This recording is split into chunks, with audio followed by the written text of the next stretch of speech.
Hello, students of Elgin High School. Sorry, I am Crystal Clear. Oh, I'm glad you cleared your voice. I'm Dick Johnson. And today we will be starting our round of head-to-head discussions between the four political parties. And hopefully, it doesn't get nasty. We're not about to make it nasty. In the newsroom. Yes. Thank you. You're welcome. Goodbye. Goodbye. And now, we will be joined by the candidates for the Communist and Democratic Party, Ben Welton and Jessica Russick. Good morning, Mr. Welton. Good morning. And good It's morning, great Ms. to see you. Russick. Good morning. Morning. Handshakes all around. Oh, yes, of course.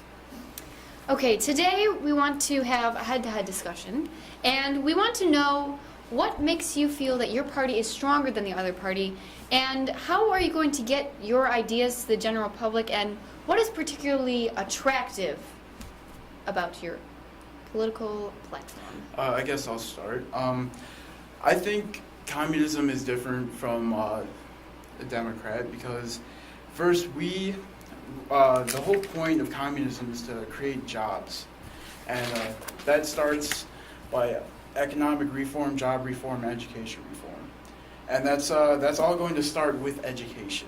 Like I said earlier, it's specialized education. We start doing academies, stuff like that, and that's going to move into work reform, which a lot of the fat cat capitalists that Democrats, Republicans, and Libertarians support are monopolizing jobs.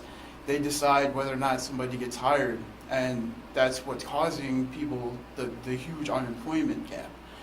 And communism is going to solve this, because under communism, everybody gets a job. There's no more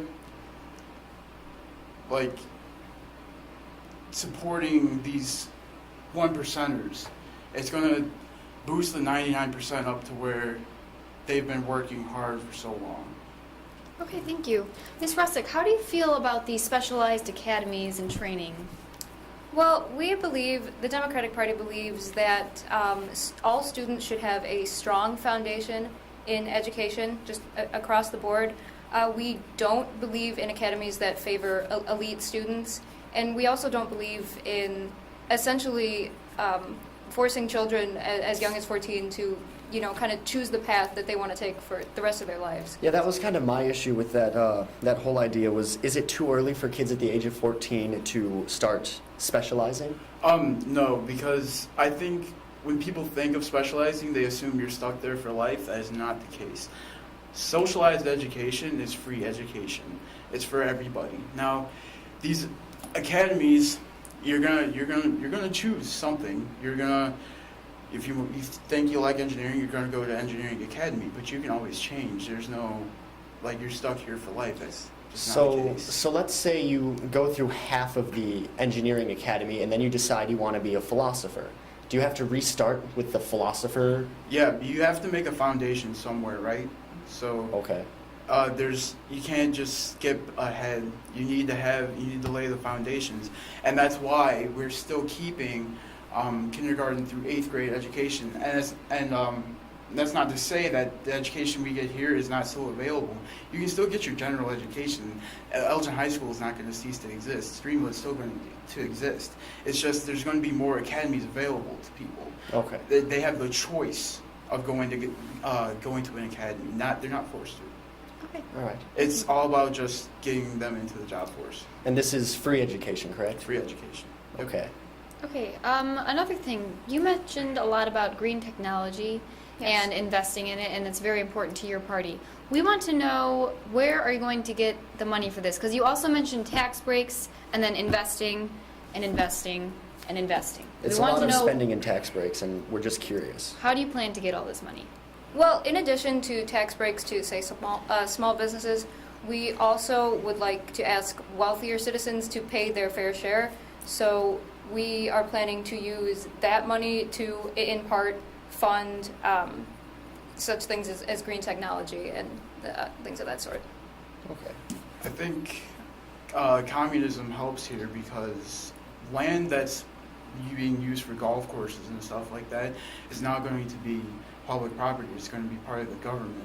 And the thing with the government is we can push things faster. There's not going to be any private pushback for green technology reasons and supporting our wildlife. One of the examples we learned in our enviro class is wolves that are being killed by farmers. And that's all because it's a huge dispute for private land. If we put aside what people need for agriculture and whatever is going to be used, there's not going to be this huge strife that this is my land, I get to choose what I need to do with it. And that's not to say that they don't have a choice. It's all about relocation, specialization. That you can go to the Farming Institute, go into the farming union, and they're going to support you. And yeah, we can, as the government, we can push things through faster. So you're saying that you would like to, instead of having small businesses, you want things such as golf courses and small farms to be owned by the government, or please elaborate. It's going to be government run. It's not a bad thing. It's preventing capitalists from choosing who gets a job and who doesn't. The whole reason we have this economic gap is because the 1% chooses who gets a job, what's good for them, what revenues they get. And it's just not fair, because when you have as much unemployment as we do, there needs to be a reform. And that's what communism's here for. So what is the whole communist idea on green energy? Because it seemed like you were sort of pushing slightly against it with what you just said. I'm a little confused, maybe. Green energy, we're going for whatever's best for America. That includes trying to make wind turbines wherever we can. And with the seizing of private land from the rich, we'll have more availability to do these green energy places. Okay. Okay, thank you. And now, Ms. Russick, discussing foreign affairs. Last time we talked to you, you said you want to pursue foreign terrorist affairs abroad. And we want to know how you plan on doing so without sending troops into open-ended conflict. Well, I mean, this is more about, I mean, okay, say sorry, let me start again. Okay, well, I mean, we know that Al-Qaeda groups, like, you know, groups like Al-Qaeda exist in certain countries abroad. We're talking Yemen, Syria, places like that. So, I mean, if we want to basically put together a reasonable plan to seek out these forces with, you know, possibly, I mean, smaller groups of military personnel to just sort of meet with the citizens of those countries and help them, you know, eradicate those forces. Basically, I mean, it's not so much an open-ended conflict as it is just sort of a little helping hand. If I could put a word in. Go right ahead. Go for it.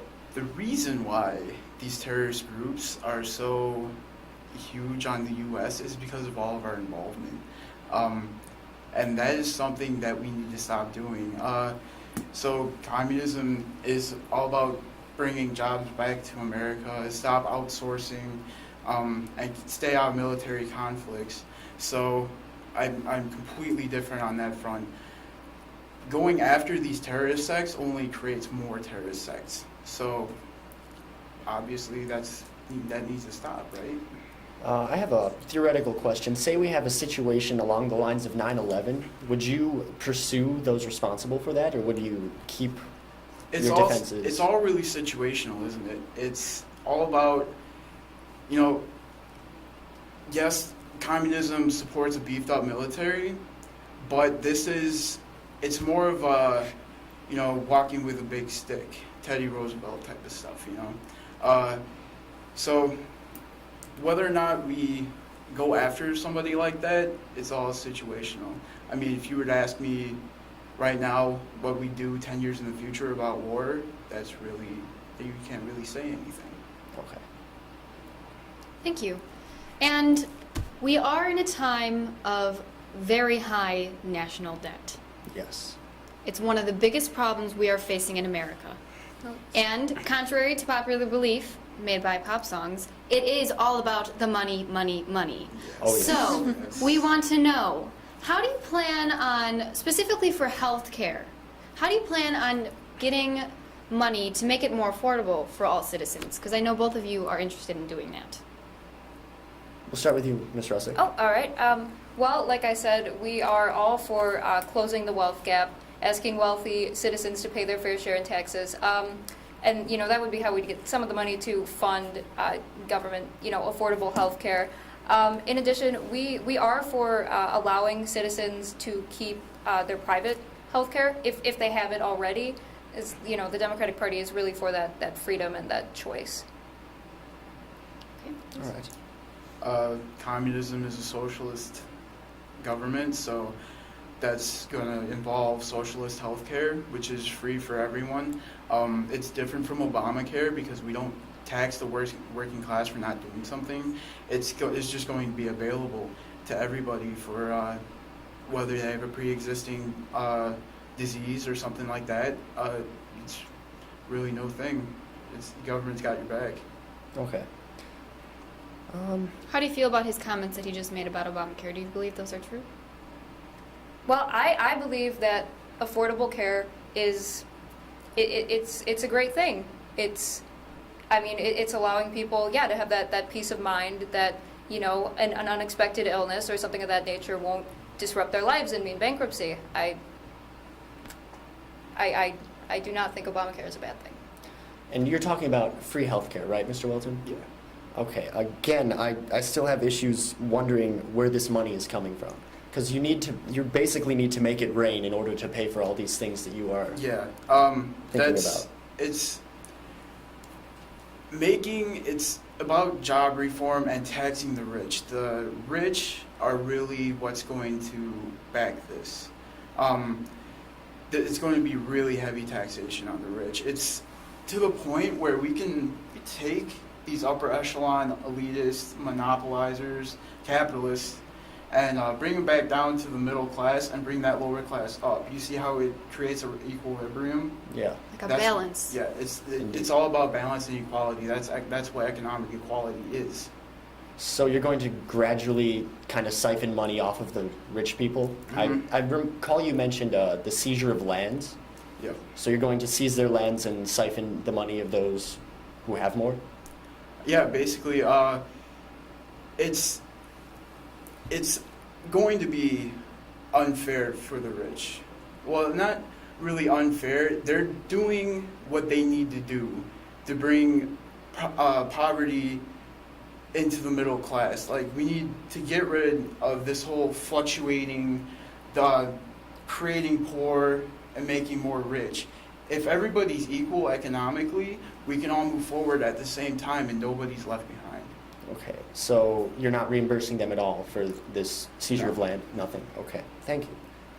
Okay, and then just sort of to elaborate, we want to know, again, what do you feel makes your party just better than the other party? We've had quite a bit of discussion, and now after going over everything, we want to know, what do you think really makes your party stand out? Why should I vote for you over you, or vice versa? Well, the thing about the Democratic Party is that it's really all about freedom, opportunity, and choice. Okay, I know. See, the Communist Party, it seems like at times that you want to put a ceiling on success, if you know. It's catchy. Thank you. Yeah, I mean, we believe and we advocate for personal achievement. We want to give everyone the tools to succeed, and that's where our broad-based education comes in, strong foundation education. And we don't want to put a limit on that success. We don't want to, force people to do something that they don't want to do, or force how far they can essentially climb up the ladder. We just don't believe that's conducive to a good economy or a good nation, basically. Okay. Thank you. I differ in that. See, when you support that kind of capitalist ideal, you're creating poor people. You're supporting poverty. And that's just not what we need.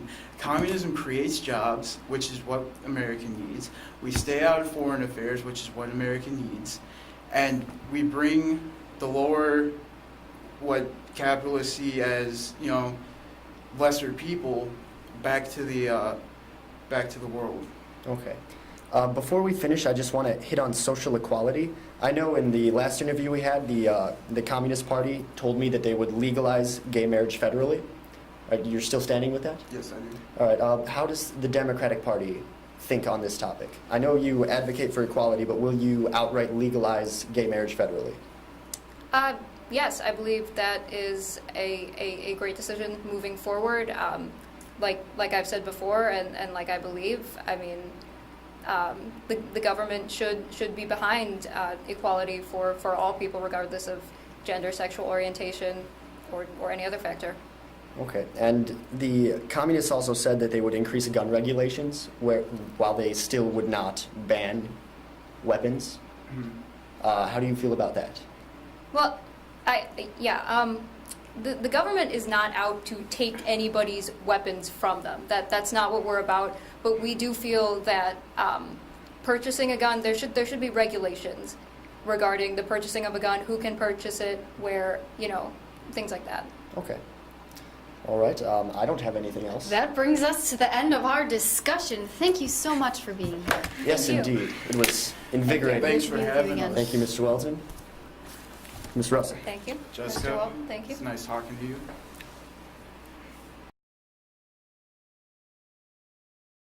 Okay, so after your interview, I just wanted to ask a question. Do you feel that your interview allowed you to make your standpoints more clear to the voting public? Yeah, I do. I think it went really well. I think we differentiated from the Democrats really well. I think people can see where communism comes in and where Democrats fall. And is there anything that you want to add that you didn't get to say? No, I think I pretty much got through all my points. It's people just need to keep in mind communism is all about social and economic equality. Yeah, that's pretty much it. Thank you, Ben. Okay, so after your discussion, do you feel that this discussion allowed you to make your standpoints more clear to the voting public? Yes, I believe that I did get a chance to make my opinions clear, and I hope the voting public feels that way as well. Is there anything that you want to add that you didn't get to say in your interview? Well, I really want to reiterate that idea of communism putting a ceiling on success, like I said in the interview, and also want to remind the people that the Democratic Party stands for freedom, choice, and opportunity for everyone. Okay, well, thank you, Jessica. Thank you.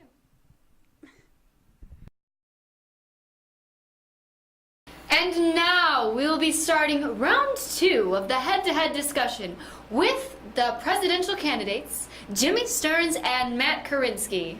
Good morning, Mr. Stearns. How are you? Good morning, Dick Johnson. Great to have Mr. you back on Krasinski. set. Good morning, Dick. Thank you. Good morning, Crystal. Thank you. And in today's discussion, we are going to start out with asking, what makes your party stronger than the other party? How are you going to try and get your ideas to the general public? And what is particularly appealing and attractive to the general public about your political campaign? All right, well, to begin, I'd like to say what's really attractive about the Libertarian Party is our freedom of choice and that we advocate free will.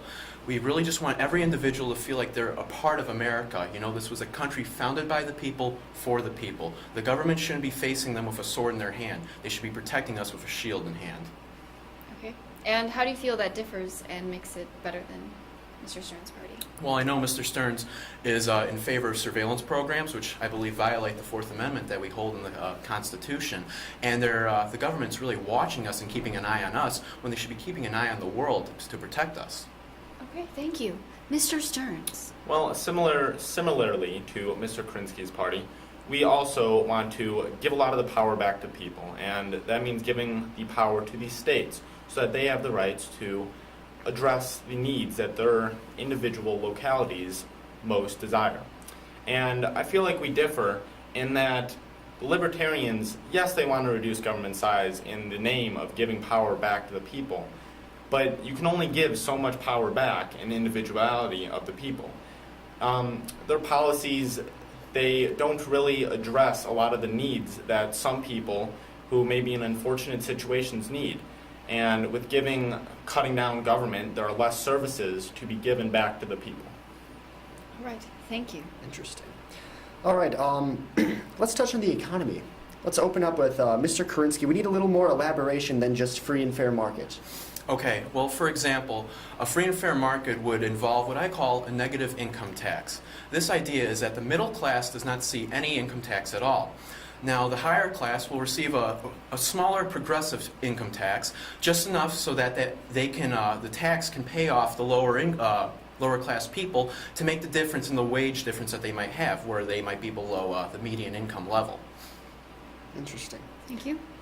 All right, and Mr. Stearns, regarding the economy, you talk a lot about tax breaks, and I'm just curious as to where this money is coming from. You also, in education, talk about increasing government loans and giving tax breaks to universities. And the way I see it, you just need more money in order to do this. Where are you going to get more money? Well, we don't necessarily need more money since we are cutting back government spending. Government spending is at an all-time high, and if we can cut that down, then we can offer these tax breaks to businesses and colleges, so that for businesses, it'll create more jobs and more stimulus in the economy. And for colleges, tuition costs are skyrocketing, and hopefully that'll lower the costs of tuition, making college more affordable. Where are you cutting government spending from? Well, there are a lot of superfluous programs, like healthcare, for instance.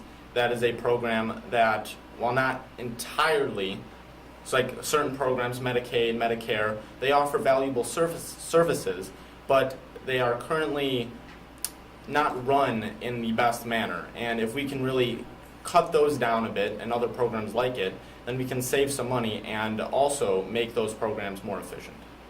Okay, and then Mr. Karinsky, you said regarding education that you would like to increase the competition among those who want to go to a higher level education, such as a university or community college whatsoever. And we want to know, how do you plan on making the college prices drop so quickly for those who plan on attending such an institution? Well, like I said last week, the reason why college tuition is so high it stems from the grants that we hand out and the loans that we hand out. I would like students to realize that there's different options than a public four-year university. There's trade schools, community college, and you can even study courses online. And yeah, that's really how you build competition. Okay. Interesting. All right, let's touch on foreign affairs. We have a couple of differing foreign affair policies going on between you guys. I'd like to say that the Republicans are more of a police force, whereas the Libertarians are more of an ambulance sort of idea. Correct me if I'm wrong, but I believe the Libertarians wish to offer help only when asked. Yes, that is correct. Are there any exceptions? The exception would be, like, for example, during World War II and the attacks on Pearl Harbor, where that is an imminent threat to the American people. Then we believe the government definitely needs to step in to protect the American people. How would they do so? Would they have small forces on hand, or what? Yes, How I do you mean, plan on implementing that? While we are definitely going to take a step back from the offensive stance, we are going to maintain a strong defensive military. By reducing our spending on the offensive, we can relocate that funding back to our defense to make sure that the American people are safe and protected. Okay, so are you going to decrease the amount of money going to the military, or are you going to keep that relatively the same? The budget is going to be the same. It's just going to be relocating funds from offensive strategies to defensive strategies. Okay. Thank you. And to you, Mr. Stearns, regarding the police force of America, you wish to have a strong American military, and you want to go after the bad guys as well. Am I correct? For the most part, we don't want to just jump into every single foreign affair that's out there, but if democracy for people around the world is in jeopardy and we feel we can help, and also if it's a nation that we have strong ties to with trade or alliance, then we feel we should help them if we can. What if they don't ask for help? Because that seems to be the big difference here. Yes. Well, if they don't ask for help, it really depends what the conflict is. If it's a rebelling people against maybe an authoritarian government who we trade with, then that's different than, say, two nations, one our ally, one not, fighting each other. So So with that, if they are not asking, then it really just depends on the issue. So, yeah. Do you agree with that, Mr. Krinsky? No, I don't agree with that. For example, we have drone strikes in at least 6 countries, and the reason that terrorism grows and stems from that is because we're building bases in their country when they ask us specifically not to. You wonder why terrorists hate America. They don't hate the idea of freedom and opportunity. They want that for their people as well. They hate the fact that we've been policing them for over a decade now. We've overstayed our welcome, and we need to get out. How do you feel about that? Well, for instance, when we got into conflict with the Middle East, we felt government intelligence said that there were nuclear devices. Now, maybe they didn't ask for help there, but that's a direct threat to American safety if terrorists centered in that area have access to such deadly devices. While I agree that the interest was with nuclear weapons, the issue at hand was that we overstayed our welcome. After we realized that there was no nuclear weapons, we stayed, we put up oil companies, and we overstayed our welcome. There was no conflict once we realized that, but yet we still chose to stay. All right. I think we should move on to social issues. Live and let live. Mm-hmm. I'd like you to touch on that a little more. I believe that your premise is if it doesn't hurt you, get over it, that sort of thing. Yes. What comes with freedom is that you take the risk of controlling your own body. If you choose to take drugs or to pursue a partner of the same sex, that's your decision. And any repercussions that come with that, you've understood because you've taken that chance. It does not inflict on the rights of any other people, and so that's your decision. And Mr. Stearns, I know you feel that it should be left up to the states to decide these things. Is that still the same? How do you feel about Mr. Krinsky's claims? Like you said, it is states, so they best know what their people desire. And what he's saying is that everyone should just be able to do what they want. Well, if there's a person who doesn't necessarily want to live in a community for whatever reason, with drugs, with gay marriage, with abortion allowed, then, well, abortion, obviously, like the specific types and like when you would use it. But if they don't want to live in that community, then they shouldn't have to. They should be able to live somewhere where they feel they are best represented. I don't think that we're going to be forcing these ideas on the American people. It's a self-choice. You have the choice to find communities that you want to live in that follow what you believe in. We're not forcing everyone to marry a same-sex partner or to take drugs. We're just providing that choice to the American people. Yeah, that's true. But, again, if you don't want the type of people that do those sorts of things in your lives, then you should be able to live in a spot where it's just not allowed. Again, I don't think doing those sorts of things infringes on other people. I believe if we're going to have recreational marijuana, it will be in the households of individuals. You shouldn't be in the households of another individual if they don't want you there. And a same-sex marriage does not bother anyone else. I don't see the conflict there. I don't see how it aggravates other people. It's someone loving another partner. Speaking of recreational and medical marijuana, Yes. you said in the last interview, I believe, that you want to legalize both of these federally. Yes. How do you feel about that, Mr. Stearns? What would you do in that situation? To federally legalize marijuana, I'm sorry, what was the second one? For recreational and medical purposes. Yes. Okay. Again, I feel like it's the state's rights to decide, and there should be a fine line between the differences of recreational and medicinal. For instance, in Colorado, recreational marijuana is currently taxed at 25% sales tax plus different and increasing, or not increasing, but different sales tax as it gets more local. And this, for instance, is a great boost to that economy as people are no longer acquiring these drugs illegally. But it also, and then for medicinal marijuana, you don't have to pay those same taxes. But again, I don't feel the government should be able to decide, the federal government should be able to decide what the local people in local localities, so at state level, what they want. And if they don't want those drugs in their communities, in their lives, then the government shouldn't be able to force that on them. Okay. Do you have anything? No comment. Okay. Okay, thank you. And for the next thing that we would like to touch on is healthcare. We know that you said that you want a mixture of privatized and government, and we want to know who gets what types of health care within the country? Well, for instance, the government healthcare would be more like Medicaid, Medicare, people who are really trying to work, but they just can't afford it. They haven't been given the opportunity to be able to afford these things. And on a private level, healthcare for everyone, it provides more competition. With government healthcare, you're given like one doctor maybe per your area, and that really doesn't give you necessarily the best care. With private healthcare, all the doctors are competing for your business, so you have better competition and better quality. And Mr. Karinsky, I know regarding healthcare, you mentioned that you wanted it to be privatized. Do you want it Yes. to be completely privatized with Yes, I no do. government? Yes, I do. I believe the reason why healthcare costs are very high today is because of the regulation that government puts on doctors. Before the 1980s, before Medicaid was ever intact, we had a pretty privatized healthcare market, and costs were very low. You don't need to tell the people that they need to buy insurance because the health costs are going to be very low due to competition, and regulation is going to drive those costs up, and it's not going to be very good for the American people. And you won't go as far as to privatize the entirety of healthcare, will you? No, because as he's saying, if that was the way, people who can't afford it but are really trying to work hard in the environment. Maybe you have a single mother who's working 2 part-time jobs to just try and provide for her children. She's not going to be able to afford necessarily, she's not necessarily going to be able to afford that privatized healthcare. So if the government in that scenario steps in and gives her a little boost, then maybe she can improve the lives of her and her children. How do you feel about this, Mr. Krinsky? Before the 1980s and before Medicaid was ever intact, hospitals took in people that could not afford the very cheap health care that was already at hand.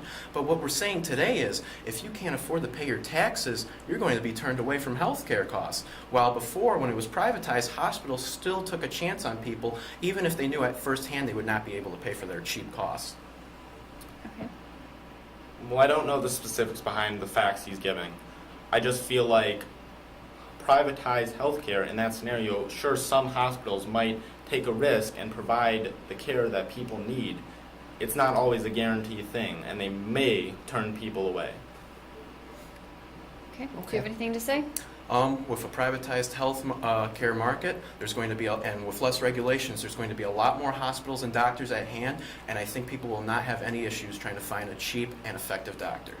Okay. Okay. Thank you very much. So, closing statements. Why should I vote for you over you, and vice versa? Mr. Stearns, you can start. Well, again, with his whole policies of reducing government to a very minimal level that we do not go as far as, for instance, are free and fair trade. For them, maybe I'm wrong, but that means no regulations, or very minimal, no or very minimal. Minimal Sometimes. Regulations. But for some businesses and some companies, you need minimal or some more regulations than just minimal regulations that will allow the companies to, for instance, a company can't just dump their waste into a river because that then affects all the other companies and all the other people that are living downstream. So what they're saying is that people and companies are really just off to fend for themselves, and that's not always guaranteed to bring out the best in people. Okay. Mr. Yeah. Karinsky? This country was founded by the people, for the people, and when you vote Libertarian, you're voting for yourself. I will strive to get as much freedom as I can to the American people before turning to government help and regulation. All right. Okay. Thank you very much. It has been a pleasure once again having you both on the show. Absolutely. Thank you, Thank Mr. you. Stearns. Thank you. Mr. Karinsky. Thank you, Stearns. Mr. Johnson. Thank you, Mr. Clear. Krinsky. Thank you, Jimmy.